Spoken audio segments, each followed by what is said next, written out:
ایک دفعہ کا ذکر ہے، کسی غیر ملک میں اہل ہند ایک ہاتھی دکھانے لائے اور اسے بالکل تاریک مکان میں باندھ دیا۔ لوگ باری باری سے آتے اور اس اندھیرے گھر میں داخل ہوتے۔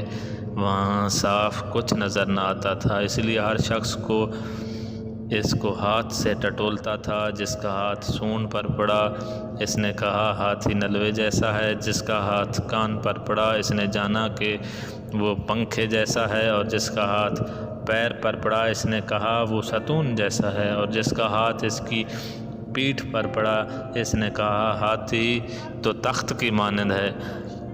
اس طرح ہر شخص جانتا تھا کہ بس ہاتھی ویسا ہی ہے جیسا کہ اس نے ٹٹول کر جانا، اور ہر ایک کی ٹٹول جدا تھی، یعنی کسی کا ہاتھ کہیں لگا اور کسی کا ہاتھ کہیں لگا، اس لیے کسی نے دال کہا اور کسی نے الف کہا۔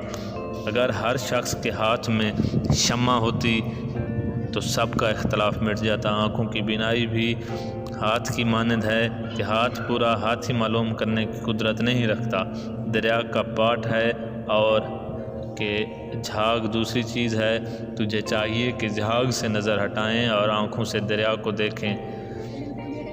رات دن دریا سے جھاگ اٹھتے ہیں تو انہیں دیکھتا ہے، مگر تعجب ہے کہ دریا کو نہیں دیکھتا۔ جزاک اللہ خیر۔ ہمارے چینل کو سبسکرائب لازمی کیجیے گا۔ اللہ حافظ۔